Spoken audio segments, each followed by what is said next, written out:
Alright, so hello and welcome back. We are continuing the First Crusade series by Baz Battle, and we will be now on the Siege of Jerusalem. Last video was the Siege of Antioch, if I remember correctly, and we will be continuing this series, so this should be number 3 in the videos. Anyway, so basically, again, go support Baz Battles. Their stuff's linked below, my Patreon's linked below, in case you want to support me there, and suggest some reaction videos. Otherwise, let's get to it. It's the 6th of June of the year 1099. 3 long, tough years had passed since the Crusaders left their homes, answering the Pope's call. But finally, their extraordinary journey, frequently struck by famine, plagues, and desertions, was over.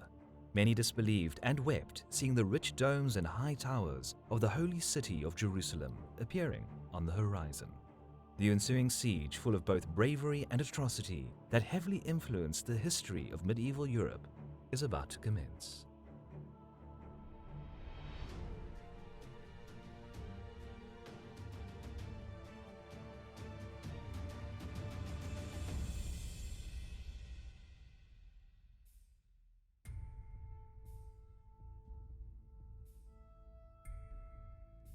It's been some weeks since the miraculous Crusader victory over the Turkish relief force on the fields near Antioch, which saved them from impending failure.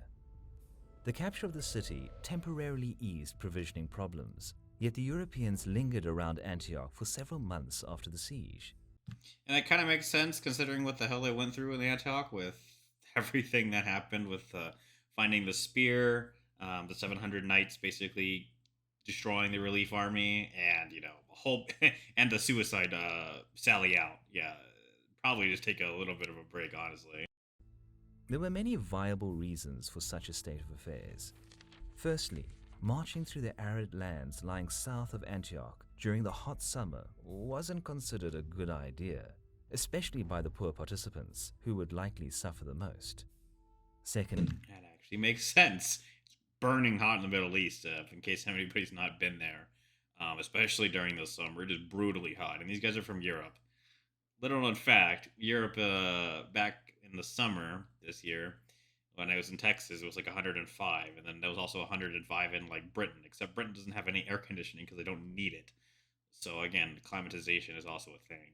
secondly, plague descended on the city, which weakened Count Raymond's health and took the life of the papal legate Adhemar le Puy. It was a significant loss for the Latin army, as the cool-headed bishop Adhemar often served as a conciliator in the endless quarrels between the Frankish lords. His death essentially undermined the already fragile cooperation between the leaders, particularly Raymond and Bohemond, who still quarreled over the fate of the recently conquered city. And it's important because a papal legate in this time period of 1098 is very influential, simply because of the power of the papacy, and what they have over technically Christian kings. Again, iffy. But again, him dying is like the mediating voice God going with him. The latter already titled himself as the Prince of Antioch within the safety of the occupied citadel, and refused to participate any further in the expedition. Raymond had obviously made efforts to convince the Norman leader to give up his personal ambitions, and even messaged Emperor Alexius to join the Crusaders and reclaim the city, but to no avail. Thus, the crusade stalled for months, with the only notable exception being the nearby city of Murat, which was captured in December. Eventually, the unrest among the lower-ranked knights and officers, who threatened their leaders with tearing down the walls of Antioch if they did not resume the crusade, forced Raymond and Godfrey to march out. It kind of makes sense. It's like, why are we sitting around here? This doesn't make any sense. Because remember, it's just top three political people are fighting, not the actual guys. They're like, okay, yeah, we don't want to run in the summer, but now it's the winter. We need to get going. While the bulk of the Latin army departed Antioch in the middle of January 1099, the now unhindered Bohemond could lay the groundwork for his new domain. Meanwhile, the crusade marched south along the coast and soon found that many petty emirs who, rather than fight the invaders, opted to pay tribute to keep their towns unharmed. The Seljuk Turks already realized that the goal of the crusade was not total conquest, well, at least not directly, but in specifically reclaiming the holy city from Muslim hands. It's Okay, so the reason a lot of these guys will just give up is very simple.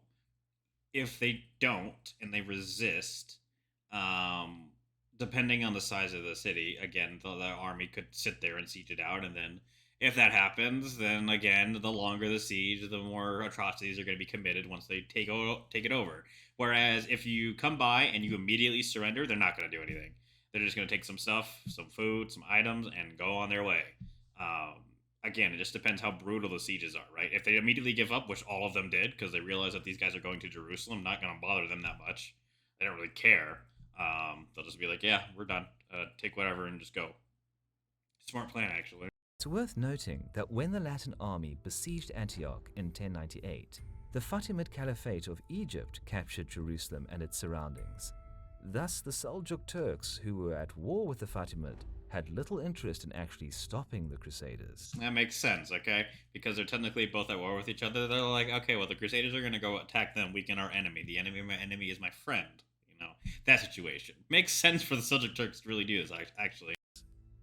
Consequently, after 5 months of relatively easy travel through Palestine, the Europeans reached the port city of Jaffa, where their route turned inland, straight to Jerusalem. Now, I don't know, some people may not get this. The reason they're marching along the coastline, in case you are unfamiliar with the Middle East, is basically if you go out here, it's unbearably hot and there's nothing to survive on.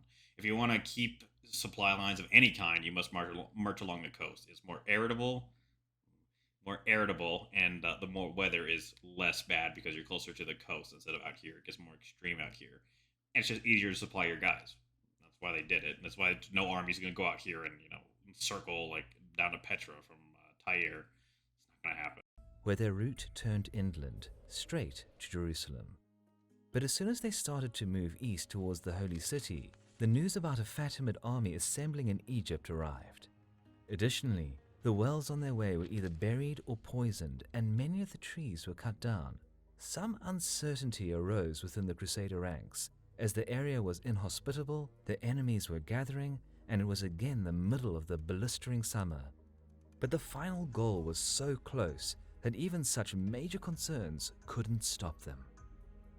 On the 7th of June, about 2 years since departing Constantinople, the Prince's Crusade eventually reached its final goal, the Holy City of Jerusalem. Okay, so we need to think about this tactical situation or the strategic situation at this point. Wells are poisoned. There is no food. There's no water, no food. It's the middle of summer, which means it's damn hot. So their tactical situation is not very good right now.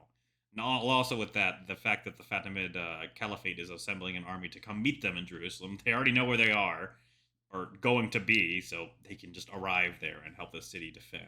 And all the city has to do is basically hold out at this point until reinforcements arrive, which they know is coming. And set camps around its walls. Just like Antioch the year before, the city was too big to perform a full-fledged siege, so the besiegers divided their forces. Raymond set a camp on the south section of the wall, while Godfrey and the Normans occupied the northern part. Even though many died or left the crusade throughout the last 2 years, the Latin army still counted around 1,300 knights and 12,000 infantry. I want you to think about the dispersion ratio. That's more than 10 to 1. I think. I can't do math. One knight equals 10. Yeah, so what is that? 100 knights is 1,000 men. Yeah, that's. Yeah, some near 10 to 1, which is historically pretty accurate. Again, knights are basically lower nobles, and the infantry are just whoever joined them, and their men at arms too. A serious threat to even such a well-defended fortress like Jerusalem. The Fatimid governor, Iftikhar ad-Dawla, was well aware of their impending arrival months before and made his best effort to sufficiently prepare for the upcoming siege. The city was well supplied and well defended. Makes sense. This guy's actually pretty smart. Burn all the stuff outside, put it in the city. We're just going to hold out. Ad-Dawla even had a few hundred skilled light horsemen at his command to harass the invaders. Now that is actually pretty good, because what you can do, since they can't encircle the city, it means you can sally your cavalry out and harass their supply lines, or just do basically raids on them, and keep them on their toes and keep them exhausted, or just continue to delay how much their siege works. Basically, you can go out there, burn their siege works, come back in. It's very good to have light cav in a siege like this. He also expelled all Christians from the city, just to make sure Jerusalem wouldn't suffer the same fate as Antioch, which had True. fallen due to treachery. Moreover, as mentioned before, the Fatimids Although that was their soldiers that were Christian, so if they expelled their Christian soldiers, then that would work better. But made many food and water sources in the area unusable, forcing the Crusaders to travel considerable distances to forage supplies. It was not only tiresome but also risky, as Adwalah's cavalrymen often sallied outside the walls and attacked separated groups of foragers. it's exactly what you do with a light cavalry, especially on those supply lines that are very thinly defended. You go out there, raid, take all their stuff, and cut them off. All these Fatimid countermeasures put pressure on the Crusaders to act quickly, as their supplies dwindled day by day and they feared the arrival of a Muslim relief force from Egypt at any time. The leaders decided to storm the walls on the 13th of June, a week into the siege, even though they badly lacked siege equipment.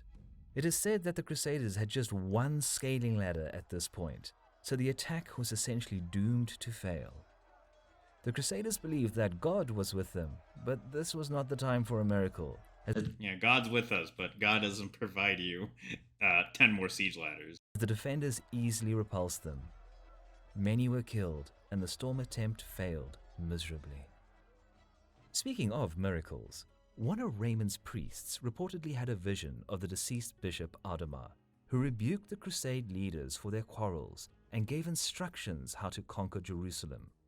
The Crusaders had to fast, do a penance, and lead a barefoot procession around the walls for the city to fall in a matter of days. And that is exactly what they did. Again, you have to think these people were very highly religious and very superstitious at the time. So this is not unheard of. Trust me. Either as an act of desperation or extreme piety, it must have been a puzzling sight for the Muslim defenders. Anyway, around that time, several Genoese galleys under the merchant Guglielmo Embriaco sailed into Jaffa's harbor, some 70 kilometers away. They brought much-needed building materials and skilled woodworkers. The ships were soon dismantled as the Fatimid fleet surrounded the harbor and forced the sailors to join the siege. But yeah, that's basically that's actually a pretty good idea because they brought the supplies with them and then the food, and then of course they could actually just disassemble the wood boat and move it out there. So what they're probably going to do is to build some siege towers or some kind of siege works now that they have actual wood out here. Praising God for this unexpected aid, the Crusaders constructed 2 siege towers and positioned them near the northern and southern parts of the wall. On the 13th of July, another assault commenced. Raymond led the attack on the southern part of the wall, while Godfrey and the Normans tried to break the Fatimid defense on the northern perimeter. A relentless storm raged throughout the day. Both sides lost many men, but the city stood strong. During the night, Godfrey decided to secretly dismantle the northern siege tower and move to the less defended part of the wall around the Flowers Gate. That must have been labor intensive. That must have been an all-night process with thousands of guys. You can do that if you have a couple thousand guys, but damn, that's hard. They're going to be exhausted after that.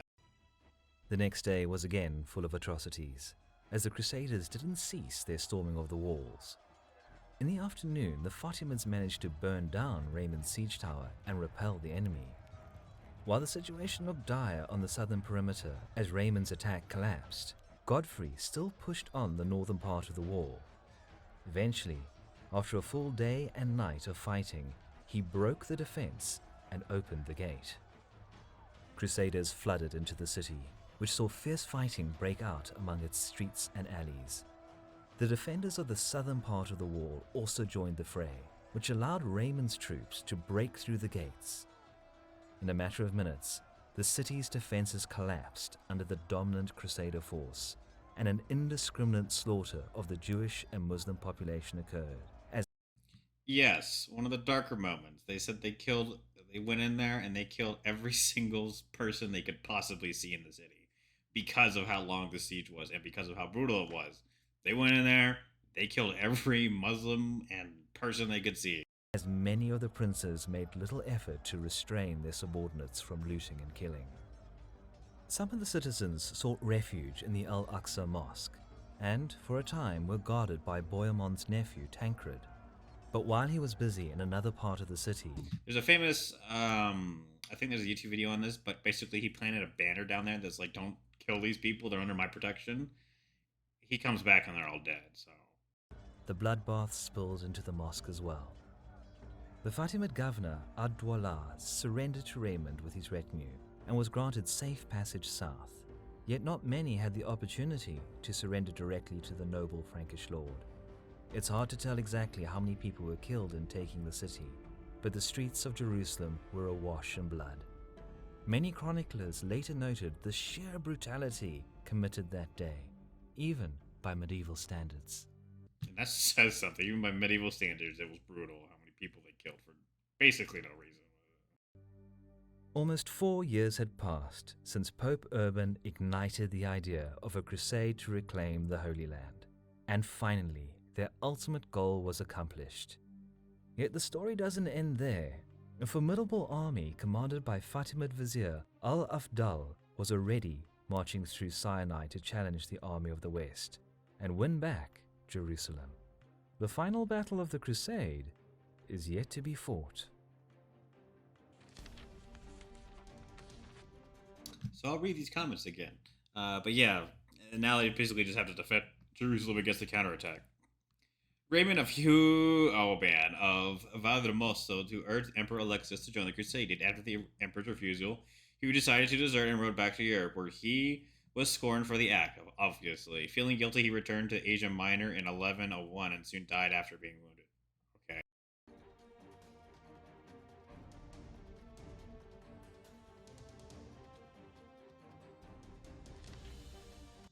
The siege of Mariot, which was after Antioch, was particularly infamous for many accounts of Crusader cannibalism. Huh. While it is still widely debated, reportedly cooked and ate parts of defeated Muslims.